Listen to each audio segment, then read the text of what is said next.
Hello, everyone. Welcome back to another episode of the Cedarville Stories Podcast. I'm Mark Weinstein, and joining me today is Dr. Trent Rogers, the Dean of the School of Biblical and Theological Studies at Cedarville University. I think some of you may be surprised by my conversation today with Trent, so I'm really looking forward to sharing his story with you today. Trent earned his undergraduate degree in ancient and classical Greek language and literature from Wabash College in Indiana. And he later received a Master of Divinity degree from Trinity International University, which is located just north of Chicago. Trent's PhD is in New Testament from Loyola University of Chicago. He's been on the faculty at Cedarville for almost 5 years, serving as assistant professor before accepting his current role a few years ago. Prior to coming to the university, he was the pastor of adult ministries at Grace Baptist Church in Cedarville. Join my conversation today with Dr. Trent Rogers on the Cedarville Stories Podcast.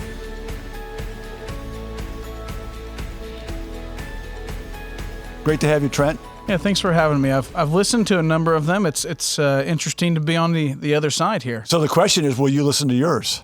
Oh, I hate listening to myself. So my wife will listen to it. Your wife and your family, no doubt about it. So I want to begin the program by talking about your education. To believe that someone who pursues a degree in ancient and classical Greek language and literature has a definite idea of what he's going to do for a living. Was that the case for you? Yes, that was the case. I get asked the question sometimes, why did I go to Wabash and why did I choose that topic area? Why I went to Wabash was really for the classics department because I had this vision. I was going into ministry. It helped that my girlfriend at the time, who's now my wife, was like 30 minutes away from the college. Oh, that's why you went there. Then. That was a big factor. And my grandfather, he really was supportive of that idea, wanted to help me with college as well. So, I went there with the goal of being able to read the New Testament in the original language. I grew up in a small SBC country church. Okay. And there was a lot of reference to Greek, and I thought, well, if I'm going to do this right, and for ministry training, I'm going to learn the original languages. Yeah. So interesting, you decided to go to a secular institution to learn that. Why? Yeah. So I really didn't know about Cedarville. I think had I known about Cedarville, you'd come here. Yeah, I probably would have come here.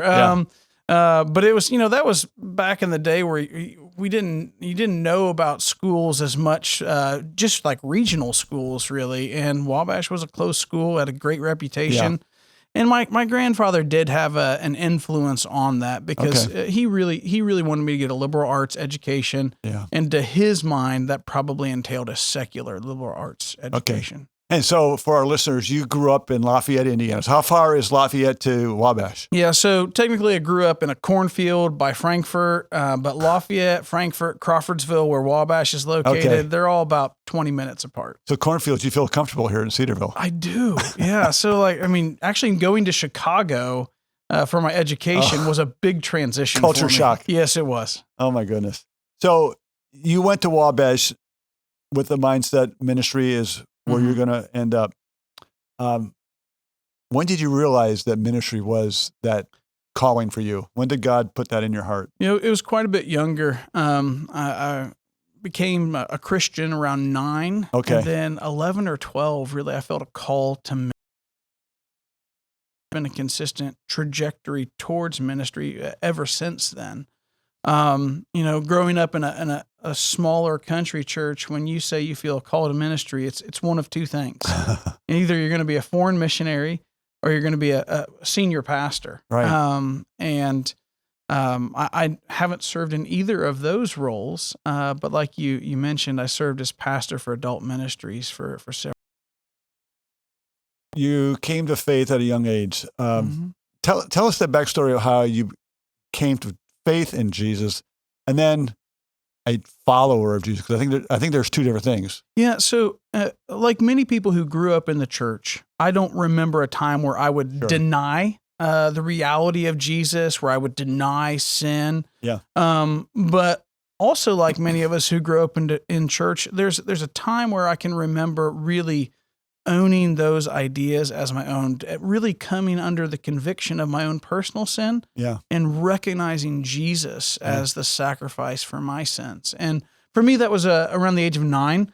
Okay. My father brought home a devotional book that he read to me. It was like a 30-day devotional book. And I don't know if it was like midway through day 12 or 15, somewhere in there, there was a call for repentance. And when he read that question, I was like, I believe that. Wow. I want to confess that. Yeah. So actually, it was a really sweet time. My dad prayed with me at the age of 9 to receive Christ. Let's fast forward your story. So we're going to go from a 9-year-old new Christ follower to your journey into the ministry. So you had the opportunity to join Grace Baptist Church in Cedarville. And at that time, in our conversation last week, you wrote down, I think they gave you a checklist of opportunities where you could work. Yeah. Least favorite, which was one that you didn't want to do, was college ministry. Talk to us about that. So we were in Chicago, my wife and I, and my son at the time. Didn't have the rest of our family yet. But I filled out this application probably a little too hastily. And they had 6 areas of adult ministries. Okay. And you were to rank them from 1 to 6, Okay. 6 being the lowest. And I put ministry to college students as the lowest. And I don't know if it's just my ignorance or I was so close in age to them in some ways that I didn't have a real interest in that. About 2 weeks into my tenure at Grace, our college ministry volunteer said, "Look, I'm burnt out. I need to step away." And so I inherited college ministry. So I did so probably a little reluctantly at first, but God just changed my heart over those next 5 years. And it changed my heart not just for that age group, but also to see the profound ministry that Cedarville University had on these students' lives. So for them, I mean, seeing them as freshmen and then the transformation by the time they graduated as seniors, it was remarkable. So speak to, God's humor in putting you really day to day.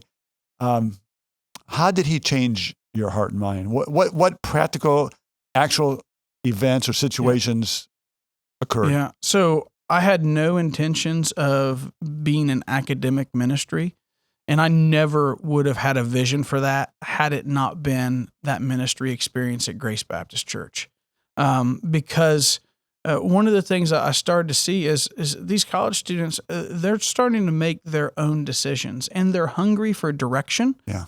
They have questions, but they're eager to obey, and they're eager to receive God's word and live that out. And it was just really encouraging to see what God was doing in the hearts of the students at that particular age in their life. And then to be able to see them now, 10, 15 years down the road, to see the kinds of things that God continues to do in their lives. How long were you in that role? And as you think back, I mean, you may have just answered it right there, but when you think back to your time with those students, what brings you great satisfaction knowing that the Lord put you in that opportunity? Yeah, so I was in that role for 5 years. Okay. But those were incredibly formative 5 years. For you or the students, or both? I think probably for me more than the students. Because for me, that was my first full-time professional ministry thing that I'd been training for. Okay. So your first role in your field is formative. Sure. And I have a really good friend, Byron Shearer, who always says that Grace Baptist Church makes pastors. Mm-hmm. And that was true in my life. They certainly ministered to me and formed me into a pastor. The second part of your question was, what's most encouraging? Yeah. I think what's most encouraging is to see those incremental decisions that students are making in their early 20s, and to see how that sets them on a trajectory of a lifetime of faithfulness. Yeah. And it's just so encouraging to see past graduates now that when they come back, maybe it's for homecoming or just passing through town, to see what God continues to do in their lives.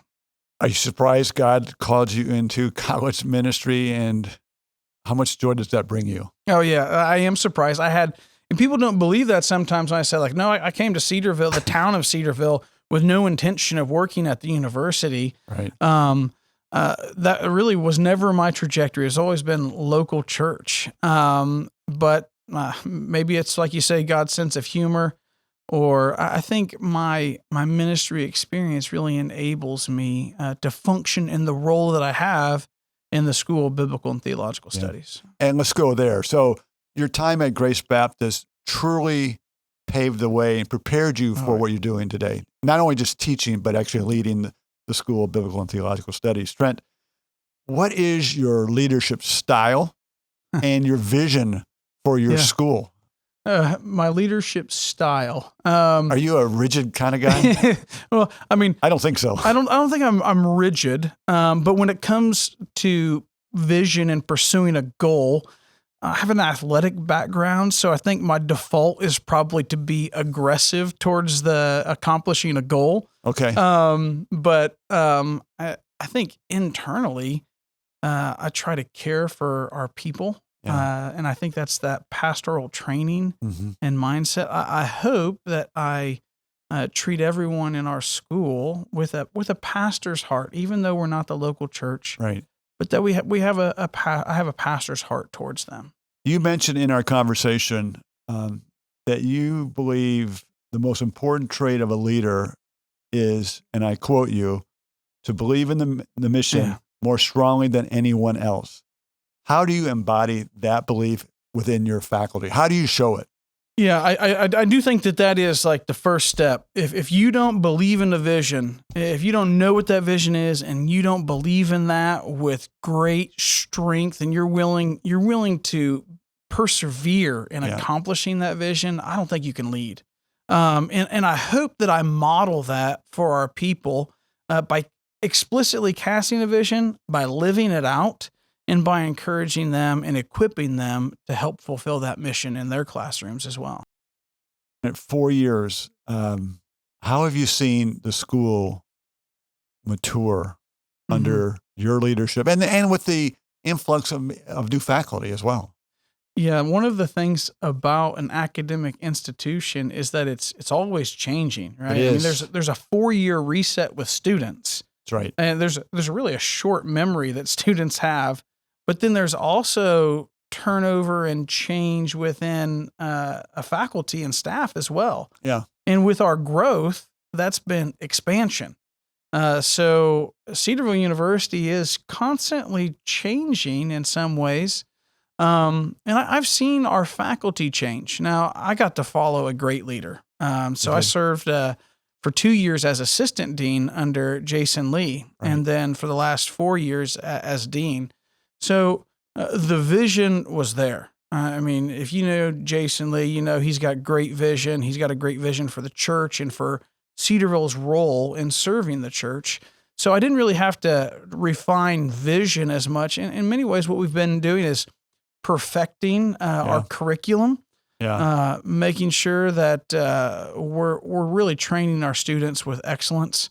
I think we've tried to focus on a camaraderie within our faculty. We want to have a vision that we're all rowing in the same direction, and we know what we're supposed to be doing, and we're there to support one another in accomplishing that goal. So let's go back to curriculum. That's something that's always changing. There's always new programs.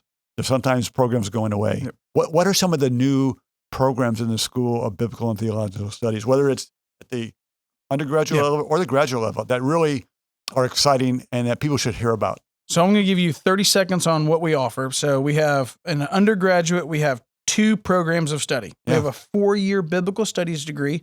It's got a robust Bible and theology core, and then a ministry concentration. So somebody that's going into youth and family ministries might choose that as a concentration, or missions, or some other ministry area.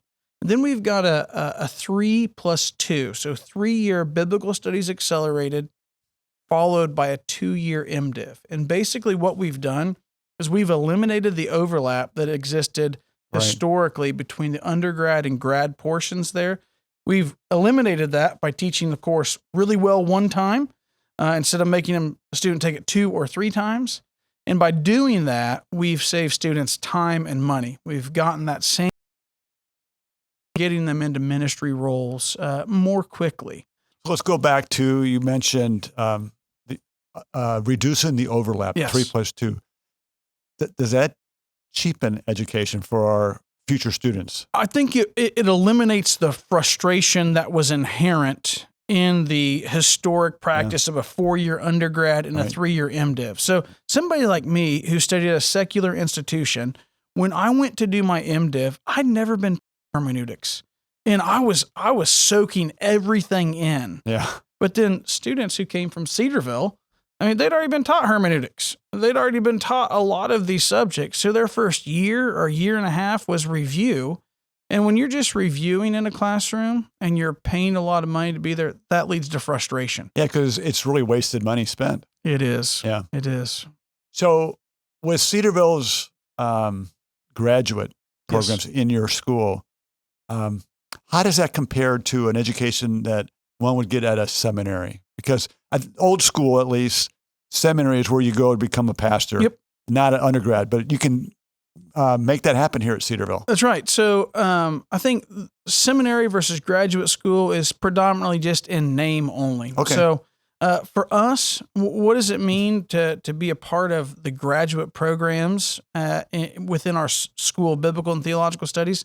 It's ministry training. We're focused on raising up the next generation of pastors, ministry leaders, missionaries, things that you would think that a seminary would do. So I think really it's just a naming difference. Okay. So really nothing substantial.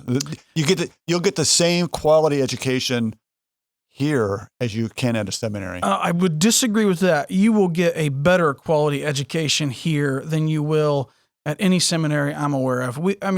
We've got a world-class faculty. They are experts in their field. They're committed churchmen, and they're committed to discipling students. So I think our faculty are exceptional.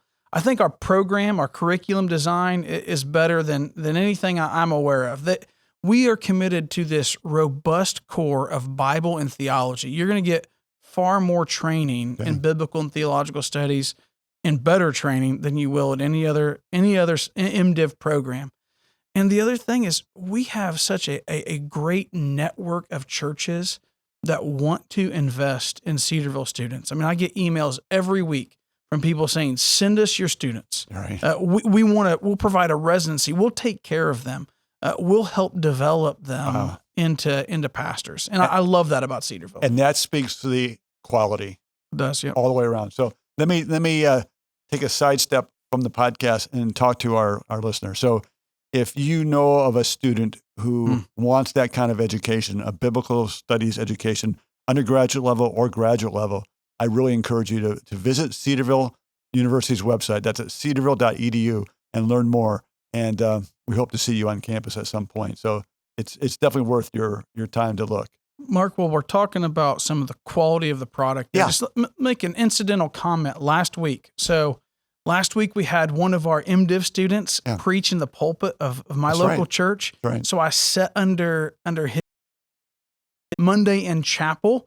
We had an MDiv student preaching in chapel, so I got to sit under his teaching. And then that week as well, I got asked to serve on 2 ordination councils for 2 of our recent graduates. And just that kind of thing it happens so regularly. It's just part of what I expect. But it's a really sweet thing to be involved in sitting under the teaching of some of my students and then being able to help them pursue ordination in their churches. So if you ever got discouraged in your role, Trent, I mean, being in those opportunities has to encourage your soul. Yeah, you have to keep your eye on the goal and the mission and love for students. There will always be discouragements in leadership. But things like that, I mean, that's just so encouraging to see the students that are, and what God is doing through them. Yeah. And I think of the blessing, I think of that church member that's sitting under the ministry of our graduates. Yeah. And that's incredibly encouraging. That's a kingdom impact. That's right. So let's shift our focus for the remaining minutes of the podcast to a more personal topic, and that is on sports and powerlifting. I know something about sports, but nothing about powerlifting, probably to your surprise. Don't laugh, Trent. But in 2008, you set a world record for powerlifting by bench pressing 670 pounds at the Iron House Classic. How in the world do you go about, first of all, training to be able to accomplish that feat? Because when I think of 670 pounds, I did the math. That's 4 of me. How did you do that? How did you prepare for that? So how I got into powerlifting is kind of an interesting story because in high school, I was training for sports. When I got to college, I decided. Were you a wrestler and football player? Yes. Okay. Yep, and track of all things. Shot put. Hurdles. Don't say sprinter. Hurdles. Don't laugh. I actually ran hurdles. I bet you were good. I did. So I did sprint. I mean, I started track because the football coach was a track coach, and he said, "Well, you got to run track so you're in shape for football." So yeah, that makes sense. So when I got to college, I decided I wanted to see my girlfriend each weekend, which turned out well. Again, we're married. How long have you been married? 17 years. I should know. I know the date. It looked like a question there. I don't always remember how many years, but I know our anniversary. I decided, like, what am I going to do to stay active? Like, so what are the kind of things what's available to me? And I was like, well, let's do powerlifting, because I'd always been successful with those lifts. So took up powerlifting, and it worked out well. So, I mean, one of the things I did is I read everything. I mean, you think about exercise journals, technical articles. I just read everything. I would read popular level things and highly technical things. Some of it I didn't understand in its entirety. Yeah. But that helped me to develop a training regimen and a training mindset. So I was able to be successful in it. So you don't lift 670 pounds 1 week after you thought about it. So how long did it take you to prepare and to get up to lifting that much weight? So powerlifting involves three lifts. So the squat, the bench, and the deadlift, right? Which is different than Olympic lifting, obviously. Okay. I trained for a couple of years. I trained for a year before I did my first competition. Okay. And then I started looking at what records are out there. And that's where your competitive streak came in. That's right. That's right. Because, I mean, if you're going to do something, you might as well win it, right? And so I hate losing. And I know that's probably a character flaw. No. But I hate it very passionately. Okay. So if I'm going to do something, like I'm going to do something I'm going to win. Right. Why else do it? Why else do it? I agree. But like, that's why I don't do recreational sports at all, because I want to win. And if I'm going to do it, I'm going to train for it. And I don't have time to train for recreational sports. So I started training and started looking at what records were there. And so I set 3 records. The first one was, I can't remember. I think it was 640 at a lower weight class, and then 670 and then 700 were 3 records, but they were different weight classes. Okay. At that time. So I think before I set my first record, I trained specifically in powerlifting for probably 2.5, 3 years. Okay. Do any of those records still hold today? I have no clue. Then we'll say they do. Yeah, it's one of those things that I just decided I wasn't going to live and checking on records, so I have never checked if any of them still hold. What year did you set the record for bench pressing? 2008, right? Sounds good. Wait, you don't even know your anniversary. So. That's right. So why am I asking that dates question? Aren't my thing, right? Yeah. Okay. Never mind. I'll check it up. And so for our listeners, I will put a link in the show notes so you can watch Trent lift the 670 pounds. Which I might add, as I looked at it, it took 4 people to lift the bar off the rack to give to you to lift your one time. Well, they want to be safe, right? Yeah. So you could do something once, which took them 4 people to do. So that's pretty impressive. So you also told me that of your interest in powerlifting also provided you an opportunity to work at a fitness center in Chicago while you were attending TEDS. For context purposes, and this is, I thought, kind of comical. You applied for a position to fold towels. That's right. That's really a good job. And you didn't get that job, but you were hired to be a personal trainer. Yeah. So let me ask, why did you want to fold towels? So I graduated from Wabash. My wife and I got married 2 weeks later. She did her first 2 years at University of Indianapolis and then transferred to Trinity to finish her undergrad while I did my MDiv. We had to figure out, like, how are we going to afford this? We're both in school. And she's like an Olympic level gymnast. So she can go into any Olympic or any gymnastics gym and get a job. And she did. So she called one gym that was nearby and she got a job right away. Wow. I was like, well, how am I going to get a job? I was like, well, I'll look at Trinity's job board. And there was one for folding towels at a sports performance gym. So I walked into this interview and I thought, well, I don't know that I have a skill or something that I can say like I'm great at this, but I put everything I'd done with powerlifting down because of the environment. That's impressive.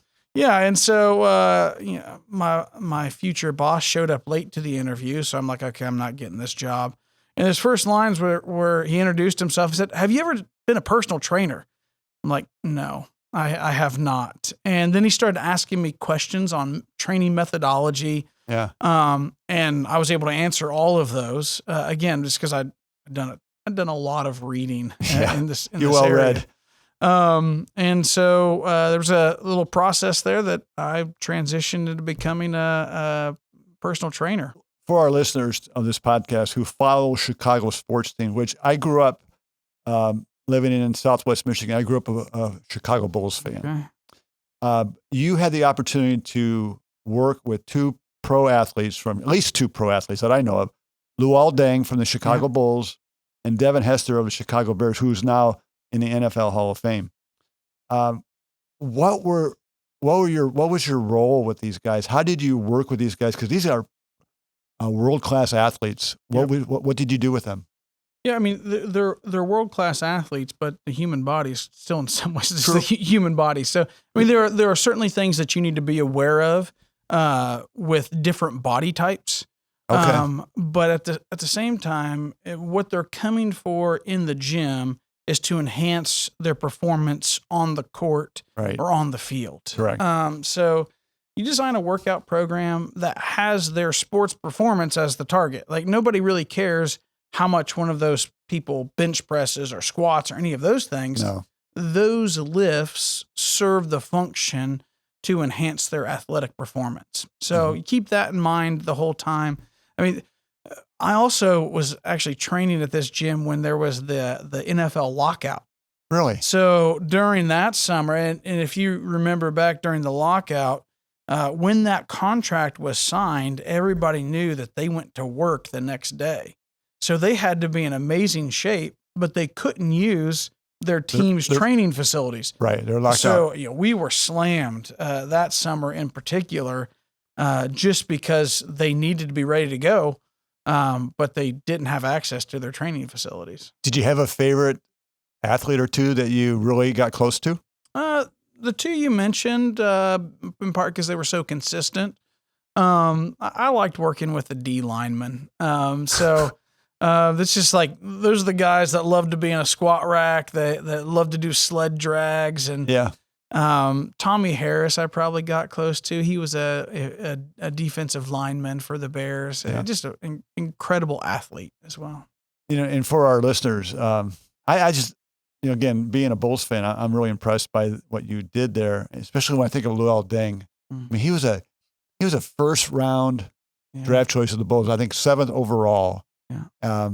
And he could really play. How did you see yourself helping him? Or how did you help him? Yeah, so at that gym, we were a team, right? So we had several people that were helping make sure his training was on point for his goals. But I think one of the areas that I can help any athlete is technique. Okay. You do not want an athlete to get injured. You don't want them to get injured on the field, so you want to do uh, physical preparedness for the field, but you also don't want them to get injured off the field. Like that's like a worst case scenario. So ensuring proper technique and ensuring that a program is designed for their performance. Those are just key sports performance elements. Did you feel like you had to earn their confidence and trust, or was that a given because you were employed by that fitness center?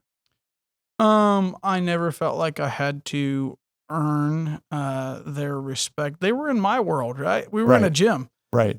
So in that arena, that was my world. So I was never. I think people in the sports performance world, especially dealing with pro athletes, when they start treating them like pro athletes, they've lost their ability to help them be better. Many of these pro athletes, they grow up, fighting for a position on a team, right, fighting to be the best, right, and then they get all pro status or something like that, or they go to a Pro Bowl or something, and then people start treating them with velvet gloves, and the pro athletes need to be made fun of just like the rest of us, right? So, and we've done a good job of that today. Let's land this plane. I have a few more questions, and then we'll call it a day. But given that your faith in Jesus is central to who you are, how are you able to utilize your athletic training work opportunities, including with you all Dang and Dev and Hester, to share the gospel of Jesus, but then also just to minister to the athletes? Because as you said, they need to be ministered just like anyone else. Yeah, I think that's right. Everybody is equally in need of the gospel message, right? So I remember I had an evangelism class at TEDS, like most programs have an evangelism class. And some of the students came in and were like, well, with whom am I going to share the gospel? And I'm like, this is what I do all day. Like, this is every day. There's just such an opportunity to shine a light for Christ and to explicitly articulate the gospel to people, some people who never heard it before. Right. It was just it was an amazing opportunity. I'm so thankful for that time that I had seeing a new client every hour, and many of them consistently throughout the week. When you're training some of these businessmen, you spend 4 hours a week one-on-one with them, and they might not spend 4 hours one-on-one with anybody else in their whole life like that on a weekly basis. And that was just a really sweet time. I had a lot of opportunities for ministry to believers, but also to share the gospel with those who might never have heard it. I think it's really exciting to realize, and it took me a long time in my life to realize that evangelism isn't something you do. It's segmented. It's life. Yeah. And so how you merge life and ministry together to build into someone's life, whether they're going through a good time, hard time, that's really exciting to me. Yeah, and so I pray every day for evangelistic opportunities, but also it has to flow out of who you are. It does. Like when I see somebody in that training environment, and if I see them rightly, I see them desperately in need of Jesus. And if I'm going to be faithful and I'm going to love them well, I'm going to proclaim to them the message of the gospel that God's given me to proclaim. So I do think we need to be intentional, but it also has to be who we are. And this is the most important thing to me. It's the most important thing in the world. And this is that person's most important need. Yeah. Well said. So let me bring our conversation full circle and finish with this question. For someone who didn't want to serve in college ministry, like you didn't want, Trent, why did you accept the opportunity to join Cedarville's faculty and devote this part of your life in this ministry? Yeah, the short answer, God changed my heart so that I could see the need that students have to be formed and to see that Cedarville was a place where that was happening. So in our school, we want to train students in the scriptures for their Christian lives and for their ministries. And I get an opportunity to do that day in and day out. And I get to help the faculty do that as well. And I can't imagine trading that for anything. It's just it's an incredible privilege, and it's a joy to serve here. It's a joy to serve when we've got amazing faculty and we've got really good leadership as well. Yeah. Trent, I've really enjoyed our time together. I've loved the seriousness, the laughter. Thanks for making fun of me. But thanks mostly for being willing to share your story on the podcast. And again, for those listening, if you are really interested and serious about learning about Jesus, growing deeper in your spiritual journey with him, whether you're a high school student or a college student wanting to get a master's degree from a biblical perspective or a biblical course, you really need to look at Cedarville. And I encourage you to go to cedarville.edu and learn more. So, Trent, thanks for joining me this week on the podcast. Thanks for having me. Thank you for listening to the Cedarville Stories Podcast, brought to you by Cedarville University. You are encouraged to subscribe, share, like, and review this podcast on your favorite podcast provider. And be sure to come back next week when we have another Cedarville story for God's glory.